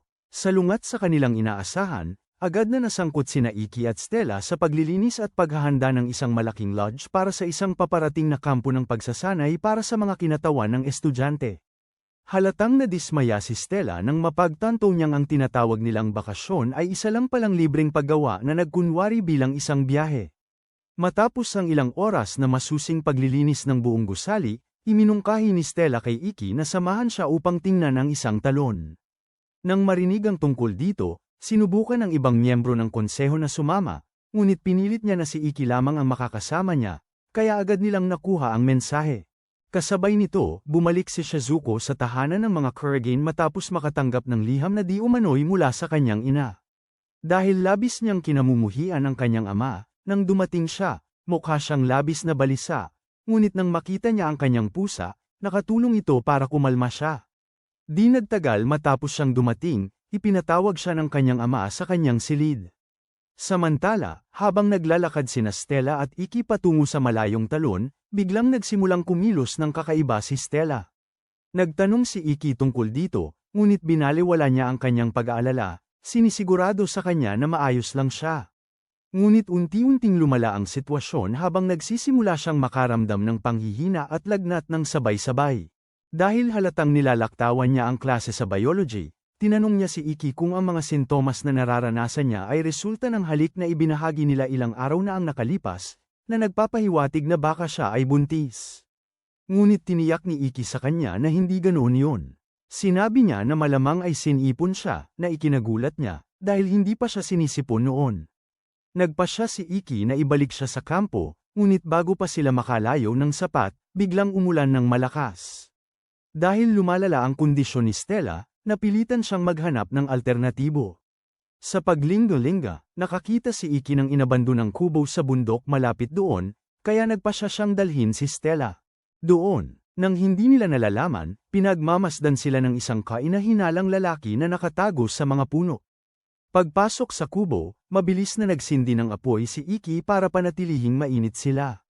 Nang makita na nilalagnat na si Stella, sinabihan siya ni Iki na kailangan niyang tanggalin ang kanyang basang damit bago pa lumala ang kanyang kondisyon. Kaagad namang naging awkward ang sitwasyon, at labis na nahiya si Stella. Para mabawasan ang kanyang pagkailang, tinanggal din ni Iki ang sarili niyang damit, ipinaalala sa kanya ang nakakahiya nilang unang pagkikita. Habang sinusubukan ni Stella na habarin ang kanyang damit, napagtanto niya na masyado siyang mahina at hindi niya kayang. Hindi man lang makakilos ng maayos, kaya kinaway niya si Iki para tulungan siya. Si Iki, sinisikap panatilihin ang 206 na buto sa kanyang katawan, ay pilit na nagiging karespe-respeto habang tinutulungan siyang maghubad, ngunit tuluyan siyang nawala ng kontrol nang pinahubad din ito ang kanyang panangga. Nang makita ang kanyang hubad na anyo, naramdaman ni Iki ang matinding pagnanasa, kaya napilitan si Stella na tanungin kung gusto niya itong makasama ng matalik. Gulong-gulo sa hindi inaasahang tanong, tuluyang nawala si Iki sa kanyang isip, ngunit sinikap niyang manatili sa sukdulang pagtitimpi. Hindi malinaw na naaakit sa kanya, tumanggi siya, ipinapaliwanag na ayaw niya sa kanilang relasyon. Upang maging ganap na matatag at buo ang kanyang sarili bago siya makatayo sa tabi nito ng may pagmamalaki. Sabi niya, gusto niyang balang araw ay masabi niya ng hayagan sa pamilya nito at sa sarili niyang pamilya na tunay niya itong mahal ng walang hiya o pagsisisi, at hindi pa niya nararamdaman na karapat-dapat siyang gawin ito. Tahimik na tinanggap ni Stella ang kanyang sagot, na pagtanto kung gaano pinapahalagahan ni Iki ang kanilang relasyon. Gayunpaman, ang tahimik na sandali ay nag-ambala nang makatanggap si Iki ng tawag sa telepono mula sa estudyante na nagtatanong ng kanilang lokasyon. Hindi nila alam, sila ay pinupuntirya na ng mga tagalabas na malapit sa kanila. Samantala, nang makipagkita si Shizuko kay Etsuki, ang kanyang ama, ay isiniwalat nito na siya ang na pinasulatan ng kanyang ina dahil alam niyang hindi ito sisigat sa ibang paraan. Binati ni Atsuki siya sa pagkapanalo ng 12 sunod-sunod na laban, sinabing pinaninindigan niya ang pangalan ng Kurogane. Ngunit agad na tinanong ni Shizuko kung pareho ang pagmamalaki niya kay Iki, na nakakuha ng parehong resulta. Umiwas si Atsuki na magbigay ng maayos na sagot, na nagpapakita na hindi nagbago ang pagtrato niya kay Iki. Galit na umalis si Shizuko. Pagbalik sa kubo, biglang nakaramdam si Iki ng panganib sa labas. Sa sandaling lumabas siya, nakita niya ang isang dambuhalang golem na bato na sinusubukang sirain ang buong kubo. Kinailangan niyang buhayin ang kanyang Iteshiro, na halos hindi niya ginagamit upang iligtas si Stella mula sa pagkaipit. Agad na ginamit ni Iki ang momentum upang hatiin ang malaking golem. Gayunpaman, ang mga nasirang bato ay muling nabuo bilang maraming mas maliliit na golem na patuloy na umaatake. Ginawa ni Iki ang lahat ng kanyang makakaya upang labanan sila habang pinuprotektahan si Stella sa parehong oras, ngunit mabilis siyang nadaig ng dami ng mga kalaban. Kalaunan, itinulak nila siya patabi at nagsimulang lumapit sa haminang si Stella. Bago pa man nila maabot si Stella, biglang dumating ang Student Council. Mabilis na dinala ni Renren si Stella sa ligtas na lugar, habang tinulungan ni Seijo at ng iba pa na pigilan ang nilalang. Sa gitna ng labanan, sinusuri ni Wachikita ang sitwasyon at ipinapaliwanag na ang mga golem ay malamang na kinokontrol ng malayuan ng isang blazer, gamit ang kakayahan nitong magmanipula ng mga bagay na walang buhay mula sa malayo sa pamamagitan ng kawad na bakal. Habang sila ay nahihirapan laban sa walang katapusang pag-atake, biglang may lumitaw na isa pang estudyante at agad nitong binago ang buong takbo ng labanan. Isang babaeng nakasalamin at nakasuot ng uniforme ng Hagan Academy ang kalmadong pumasok sa larangan ng digmaan at walang kahirap-hirap na winasak ang mas maliliit na golem. Pagkatapos, nagpakawala siya ng napakalakas na atake ng kidlat na tinatawag na Raikiri, na siyang nagpuksa sa dambuhalang golem at binibigyan ng malakas na kuryente ang taong kumokontrol dito mula sa malayo. Agad na nakilala ni Iki ang babae bilang si Toka Tudo, ang pinakamalakas na kabalyero ng Hagan Academy at isa sa nangungunang 4 na manlalaban mula sa nakaraang 7-Star Sword Art Festival. Siya rin ang presidente ng Student Council.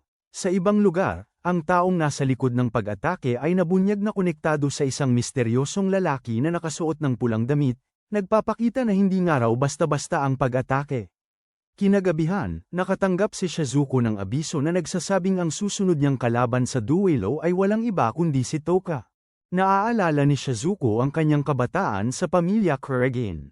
Dahil napakatalento na niyang blazer mula pa sa simula, malaya siyang nakakagawa ng anumang nais niya. Bilang resulta, nagsimula siyang pandirihan hindi lamang ang ibang tao, kundi pati na rin ang sarili niya.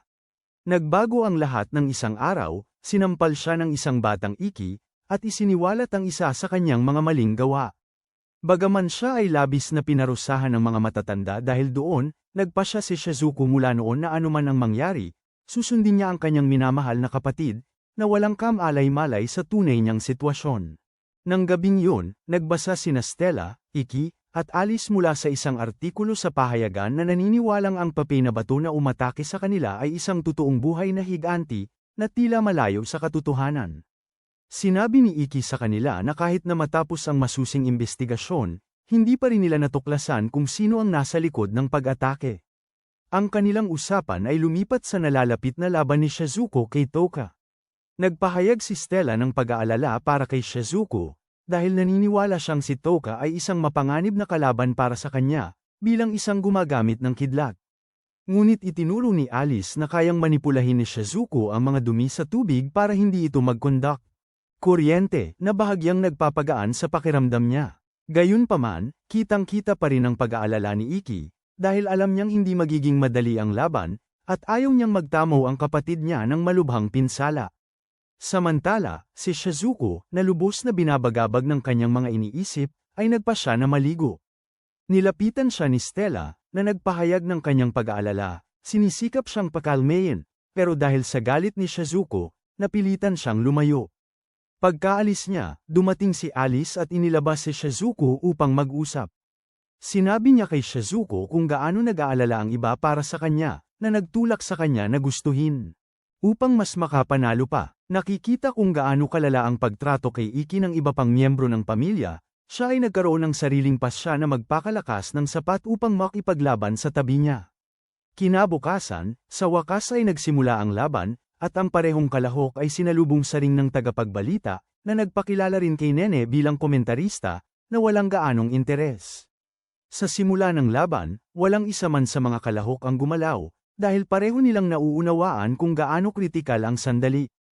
Ipinaliwanag ni Iki na ang mapanganib na teknik ni Tuka, ang Raikiri, ay napakalakas na kahit ang 7 kampyon ng sword art ay kinailangan lumayo sa abot ng nito upang manalo.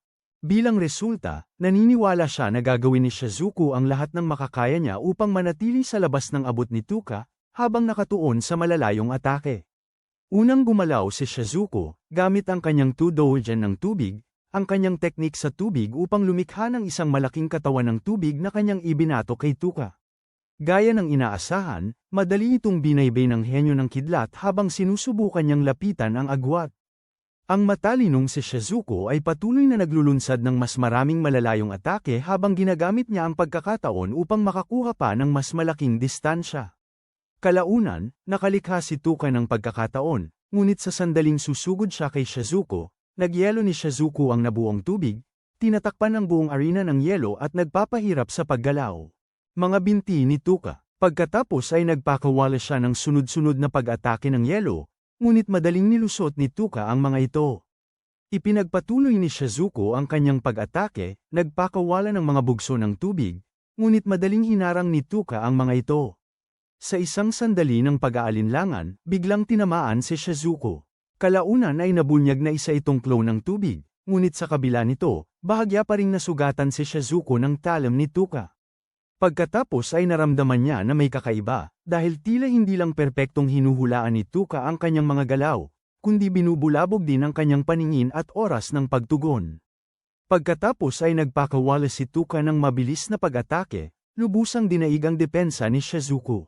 Hinahanap ng komentarista ang pananaw ni Nene tungkol sa laban, ngunit napagtanto niya na wala si Nene. Matapos suriing mabuti, napagtanto ni Iki na ginagamit ni Tuka ang parehong teknik na naunang ipinakita ni Nene noong paghahanda niya sa kanyang laban. Biglang sumulpot si Nene sa tabi niya at kinumpirma ito. Paliwanag niya, ang teknik ay tinatawag na Nuki Ashi, at ito ay nagsasama ng lihim na paggalaw at pagkontrol sa paghinga na nagmula sa isang sinaunang sining ng pakikipaglaban. Pagkatapos sabihin yon, agad siyang sumakay kay Stella at sinimulang haplas-haplasan siya sa gitna ng araw. Ipinaliwanag ni Iki na humahadlang ang Nuki Ashi sa hindi malay na persepsyon ni Shizuku, na nagpapahirap sa pagsubaybay sa mga galaw ni Tuka. Pagkatapos ay lumitaw si Core Ano at kinumpirma na sina Tuka at Nene ay sinanay sa ilalim ng parehong maestro, sinangaw Torjir halos katumbas si, ang Diyos ng digmaan. Nang marealize ang dahilan ng kanilang agwat sa kapangyarihan, nagbigay conclusion si Iki na maliban kung makahanap si Shizuku ng paraan para salagin ang galaw ni Tuka, siya ay matatalo. Pagkatapos ay sinimulan ni Stella na palakpakan si Shizuku, hinihikayat siyang ipagpatuloy ang pakikipaglaban. Nang marinig ang boses ni Stella, nabawi ni Shizuku ang kanyang determinasyon.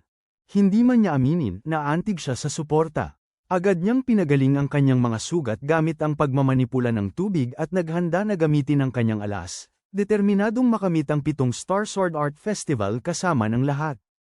Gumamit si Shizuku ng nakaimbak na mga prasko ng tubig upang palawakin ang kanyang kontrol sa arena, gumawa ng mas maraming istruktura ng yelo upang higpitan ang galaw ni Tuka. Pagkatapos ay pinadulas niya si Tuka patungo sa malapit na distansya, kung saan sinubukan niya ang isa pang panapos muling nakuha ang kalamangan, muling sumalakay si Tuka, ngunit ang target ay isa lamang water clone.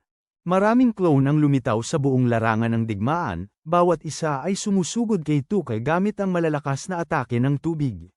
Nagtagumpay si Tuka na sirain ang bawat isa sa mga clone, ngunit biglang inaktibo ni Shizuku ang isang espesyal na teknik na pumuno sa arena ng makapal na ulap na naglilimita sa paningin. Sa loob ng ulap, binalutan niya ang kanyang sandata ng tubig at naglunsad ng tuloy-tuloy na nakatagong atake gamit ang kahalumigmigan mula sa kanyang mga clone. Sa pagkakaroon ng perpektong pagkakasunod-sunod ng mga atake, mabilis na lumapit si Shizuku para sa isang pangwakas na atake. Gayunpaman, madaling nabasa ni Tuka ang panlilinlang. Sa sandaling tuluyang sumugod si Shizuku, inaktibo ni Tuka ang Raikiri at umatake bago. Nakatama si Shizuko ng kanyang atake. Pagkatapos ay nawala ang hamog, at bumagsak si Shizuko, kaya si Tuka ang idineklarang panalo. Makalipas ang ilang sandali, nagising si Shizuko sa medical ward. Pagkagising niya, nakita niya sina Iki, Stella, at Alice sa silid kasama siya. Dahil sa matinding damdamin, hiniling ni Shizuko na umalis sila, kaya iginalang nina Iki at Stella ang kanyang hiling habang lumabas sila. Gayunpaman, nanatili si Alice. Pagkatapos ay inalo niya ito, sinisigurado sa kanya na nagawa niya ng maayos, at sa unang pagkakataon, napahagulgol si Shizuko sa kanyang bisig. Samantala, sa pasilyo, tahimik na puna ni Iki na si Shizuko ay talagang lumakas sa kabila ng kanyang pagkatalo. Sa ibang lugar, nakatanggap si Atsuki ng balita tungkol sa pagkatalo ni Shizuko. Isang lalaking nakasuot ng suit sa tabi niya ang nagtanong kung ano ang susunod na dapat gawin, at nang walang pag-aalinlangan, inutusan siya ni Atsuki na ituloy ang plano. Ilang araw pagkatapos, matapos manalo sa isa pang laban, naglakad-lakad si Stella kasama si Iki upang pag-usapan ang kanilang pangako na maglalaban muli sa tuktok. Ngunit pagkatapos, nilaktawan nila ang lahat ng maliit na usapan at naghalikan, nang hindi nila namamalayan na may isang tao palang lihim na kumukuha ng kanilang mga larawan. Nang maglaon, ipinatawag siya ni Kurano sa kanyang opisina upang tanungin kung may alam siya tungkol kay Mamoru, na lumabas na miyembro ng International Federation of Knights. Sinabi ni Shizuko sa kanya na madalas bumibisita si Mamoru sa kanilang tahanan dahil malapit siyang katrabaho ni Atsuki. Sinabi niya sa kanya na kamakailan lang ay nakita nila itong palihim na umaaligid sa akademya, na nangangahulugang malamang ay naghahanap ito ng dahilan upang mapatalsik si Iki. Pagkatapos ay nag-alok si Iki na umalis kung ang kanyang presensya ay nagdudulot ng gulo sa akademya. Ngunit pinigilan siya ni Kurano na tapusin ang pangungusap at ipinaalala sa kanya ang kanyang pangako na protektahan ng bawat estudyante anuman ang kanilang pagkatao. Makalipas ang ilang oras, nakipagkita ulit siya kay Stella, ngunit sa halip na maghalikan, pumasok sila sa opisina ng Student Council at makita si Toka sa sahig na nakakalat ang kanyang cake factory. Pagkatapos pagsabihan sina Masagi at ang iba pa dahil sa pagkakalat sa lugar, sinubukan niyang magpakilala sa magalang na paraan, ngunit sinabihan siya ni Stella na magsimula sa pag-aayos ng kanyang palda. Ilang sandali pagkatapos, nakarating silang lahat sa isang ampunan, at ipinaliwanag ni Masagi na siya at si Toka ay lumaki sa isang ampunan bago sila magkaroon ng kapangyarihan na naghatid sa kanila sa mas mabuting buhay sa akademya.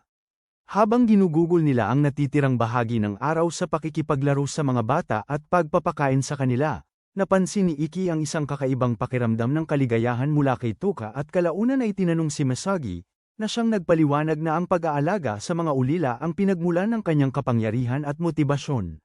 Nang marinig ito, sinusubukan ni Iki alamin kung saan nanggagaling ang kanyang motibasyon, ngunit nanatiling naguguluhan hanggang sa makabalik sila ni Stella sa akademya. Noon din, lumapit sina Alice, Shizuko, at Kagami para ipakita sa kanila ang isang bagong viral na printout, na nagpapahiwatig na tila ba nakikibahagi sila sa mga gawaing hindi nararapat sa buong campus. Matapos basahin ang lahat ng detalye kung paano si Iki ay isang sinasabing tiwaling estudyante na may masamang ugali, sinunog ni Stella ang papel at sinubukang ibaling ang kanyang galit sa iba. Ngunit bigla namang dumating si Mamoru at hiniling kay Iki na sumama sa kanya para sa isang pagtatanong. Gaya ng dati, sinubukan ni Stella na ipagtanggol siya dahil wala naman siyang ginawang mali, pero pinigilan siya nito at nangakong magiging maayos ang lahat bago sumakay sa kotse. Gayunpaman, ang buong buhay niya ay tila lumipat sa dark mode, nang siya ay dakpin makalipas lamang ang ilang minuto at kinailangang humarap sa isang korte na pinamumunuan ng parehong taong ginugol ang buong buhay niya sa pagsisikap na sirain siya. Nang tanungin ng taong balyina kung bakit siya gumagawa ng di angkop na bagay kasama ang isang prinsesa sa campus, sinubukan ni Iki na ipaliwanag na wala naman talaga silang ginawang mali, ngunit mabilis siyang pinatigil ni Mamoru sa pagsasalita. Sa kabila nito, ipinaliwanag pa rin ni Iki na tunay niyang mahal si Stella at hinding-hindi niya kailanman sasalungatin ang kanyang moral na prinsipyo para sa kaligayahan, kaya ikinulong nila siya sa isang selda. Sa paglipas ng mga araw, pinapapunta nila si Yuri sa pasilidad kasama ang iba pa niyang kalahok para pahirapan siyang manalo, ngunit nagawa pa rin niyang mapanatili ang kanyang perpektong sunod-sunod na panalo, habang nilampasan din ni Stella ang lahat ng tsismis para matiyak na mananatiling buhay ang kanilang pangako. Habang nanananghalian, pagkalipas ng ilang araw, napagtanto nila na mas lumala pa ang mga tsismis tungkol sa kanya. Kaya nagtanong si Stella kung isang pagkakamali ang makipag-date sa kanya. Ngunit biglang kinarap ni Shizuko at nangako na hindi niya ito patatawarin kung babastusin niya ang mga sakripisyong ginagawa ni Iki para lang patunayan na mahal talaga nila ang isa't isa. Kinabukasan pagkatapos ng pagsasanay, nagpasya si Stella na tulungan si Iki na maalala ang kanyang pagmamahal sa pamamagitan ng pagputol ng ilang hibla ng kanyang buhok at kumbinsihin si Yuri na ipuslit ito para sa kanya sa isa sa kanyang mga laban. Nang sa wakas ay magkaroon siya ng pagkakataong tingnan nito, bumalik ang kanyang kumpiyansa. Kaya naghintay siya ng isa pang pagdinig sa korte at humingi ng pribadong pag-uusap sa pinuno nito, dahil ito ang nasa likod ng lahat. Nakakagulat, pinagbigyan nila ang kanyang kahilingan, kaya pumasok siya sa opisina ng pinuno nito at matagal siyang tinitigan bago niya napagtanto na ang tanging gusto niya pala ay makilala ng sarili niyang ama. Nang magpasya siyang magsalita ng buong puso at nangako na patuloy siyang lalaban upang gawin. Ipinagmamalaki siya ng pamilya. Humarap sa kanya ang susi nito at sinabing alam niyang mahusay siyang espadachim. Ito ang unang ikinagulat ni Iki, ngunit ang tunay na gulat ay dumating nang sabihin ng susi nito sa kanya na walang saysay ang kanyang mga tagumpay kung wala siyang tunay na talento o kakayahang mahika. Para bang hindi pa sapat?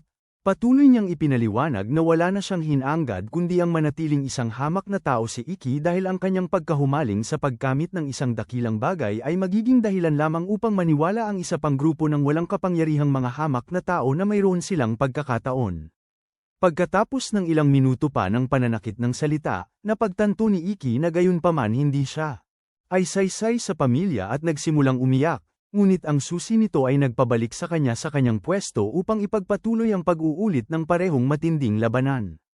Makalipas ang ilang araw, muling tinawag siya ni Mamoru, ngunit sa pagkakataong ito, ipinangako nila na hahayaan siyang ipagpatuloy ang paghabol sa kanyang mga pangarap kung matatalo niya si Tuka. Kinabukasan ng gabi, tinawag ni Tuka si Shizuko sa opisina ng konseho upang sabihin sa kanya ang tungkol sa laban at sinabing hindi siya magpapatalo kahit pa masyadong mahina at bagbog na ang katawan ni Iki para lumaban.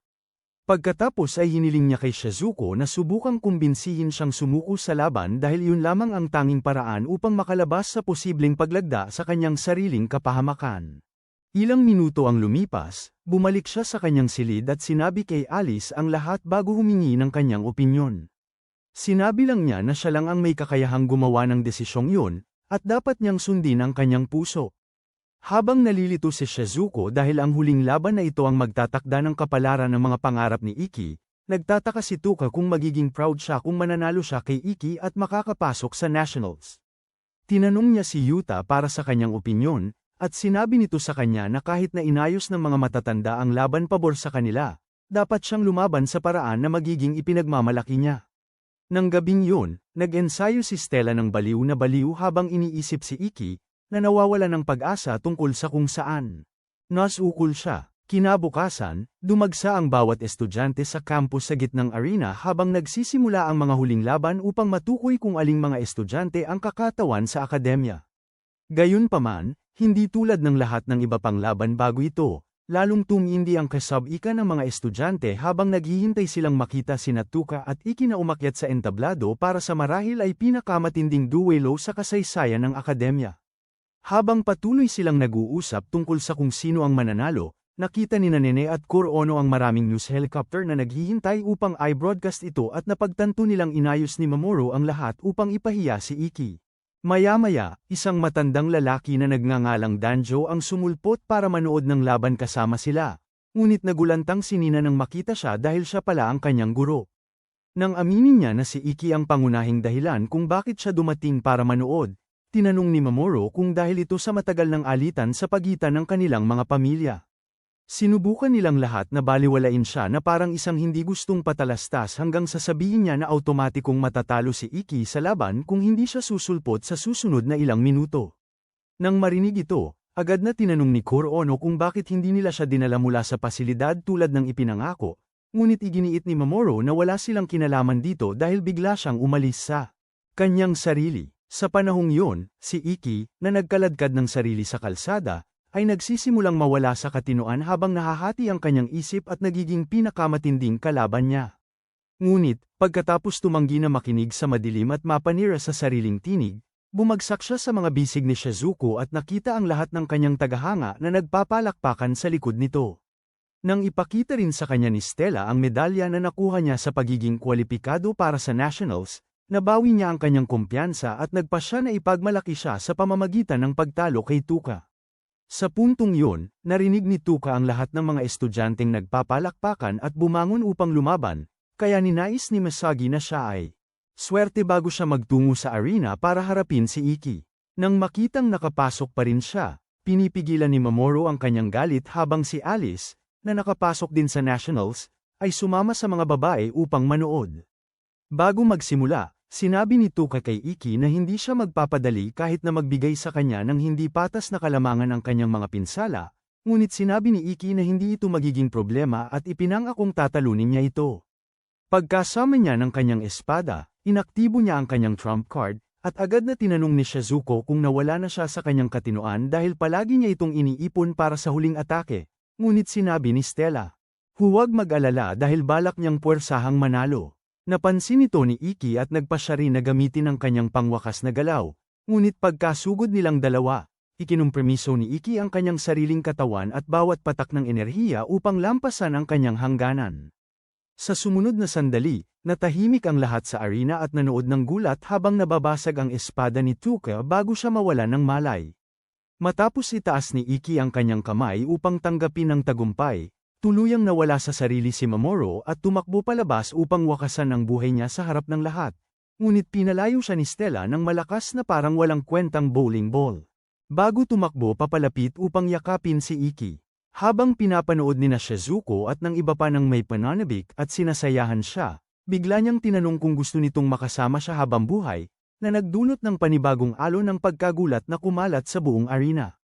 At hirap ang lahat na maniwala na nag-propose lang siya sa isang prinsesa habang ipinapalabas sa buong bansa. Matapos tanggapin ni Stella ang proposal niya sa pamamagitan ng isang halik, tinawagan ng kanyang ama si Iki upang ipahayag ang pagkadismaya sa katotohanang ginugol niya ang lahat ng mga taong ito sa pagsisikap na sirain ang kinabukasan ng sarili niyang anak.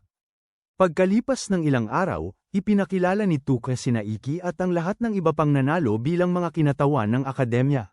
Para sa mga nationals, at pagkatapos ng karaniwang glazing, ginawa niyang kapitan si Iki at tinawag siya upang tanggapin ang watawat. Pagkatapos ay sinabi niya na masaya siya na natalo siya ni Iki sa isang galaw, at nagpasalamat din ito sa kanya dahil sa pagtulong sa kanya na matanto na ang mga lalaki ay palaging mas malakas bago tanggapin ang watawat at sa wakas ay matanggap ang lahat ng papuri na ipinagkit ng kanyang ama sa kanya sa lahat ng mga taon na ito. Sa bandang huli, nagkita sila ni Stella upang sa wakas ay magkaroon ng pribadong oras para sa isa't isa. Ngunit lumitaw si Shizuko at ang kanyang bestie na mahilig sa sausage gaya ng dati upang guluhin sila. Salamat sa pananatili hanggang sa dulo ng video. Magkomento sa inyong pinakamagandang ship at kung bakit sa tingin ninyo ay mas mahusay ito kaysa Iki Stella. Huwag kalimutang mag-like at mag-subscribe para manatiling updated sa aming mga pinakabagong video.